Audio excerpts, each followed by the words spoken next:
Now, the official Suncoast weather with ABC7 meteorologist John Scalzi. So we look at an air temperature right now of 88 degrees and a dew point of 73. We have an east-southeast wind coming in breezily, but nothing terribly exciting at about 10 miles per hour.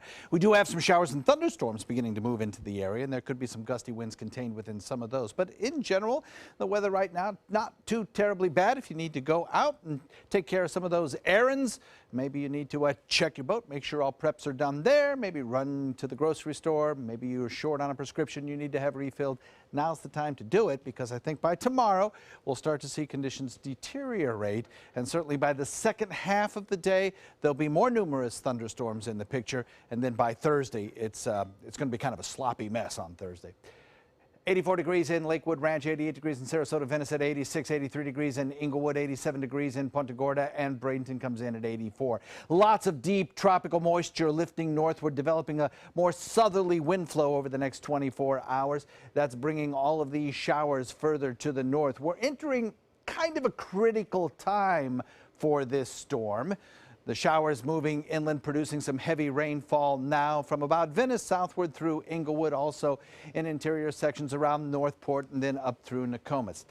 I say we're entering kind of a critical time because as this depression, and it's still a tropical depression, lifts further to the north instead of moving due west, it's going to enter into a zone of more relaxed wind shear. In other words, an environment where growth is a little easier for tropical systems. So we expect it to build into a tropical storm, and perhaps even into a decent tropical storm with wind speeds up to 60, 65 miles per hour as it begins hooking back toward the coast.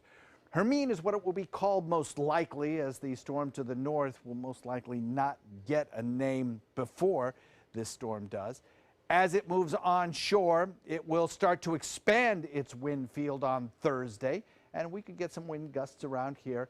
About a 25 to 30% chance that we could get some minor tropical storm force winds along our coastline. But certainly we're going to get some very heavy rainfall, and I'm a little concerned about what we call training, which is one storm after another moving over the same location. So mostly afternoon storms today, more storms around tomorrow, and then windy and stormy into Thursday. Okay, TD9, 35 mile per hour winds moving to the west-northwest at about 7. Central pressure continues to fall, an indication of a strengthening system. It lifts up to the north, and then starting on Wednesday, it starts hooking back toward the coastline. And then by Thursday morning, it starts beaming toward areas around the Big Bend, Cedar Key, up around there. And I think at that point it will make its closest pass to us, still with the core of the stronger winds, probably 120, 140 miles away from us. But then as it begins to make interaction with land up around the Big Bend region by around 3, 4, 5 o'clock, I think our wind speeds start to pick up as the wind field begins to expand. So we'll watch for that. What could happen? Well, we could get some strong storms that may even have some rotation. We could get severe weather around here. We could get isolated tornadoes. Wind speeds could be high enough to maybe affect Sunshine Skyway traffic. And we could get some storm surge. Right now there's about a 40% chance that we could get a foot storm surge over land, over areas around Anna Maria Island, Holmes Beach particularly, Boat Basin, things like that, along the immediate coastline.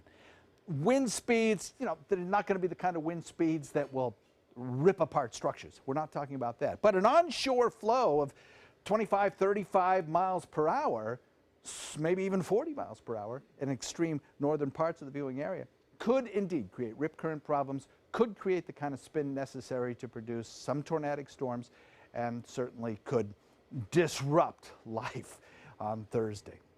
We'll watch the core of the wind speeds, as I mentioned, by about Thursday morning, get as close as they will to us. But then as that makes landfall, I think the core will start to expand into our area a little bit more vigorously. It's the amount of rainfall that we get that concerns me. By Thursday evening into Friday morning, we could get an additional 7, 8-inch rainfalls around the area. That, associated with an onshore wind flow, could create the coastal flooding situation where the water just has nowhere to go. So we'll watch and see how that plays out. Expect later today to see some watches and warnings issued. We'll probably see some small craft advisories issued. Winds tonight will gust to 30 miles per hour. Rip currents will be a problem. Not a good day for boating tomorrow, obviously, or even tonight. Stay in port. Watches possible later today for our area, certainly to the north of us, and windy conditions for the next several days. The good news is all of this clears out by the weekend. Scott?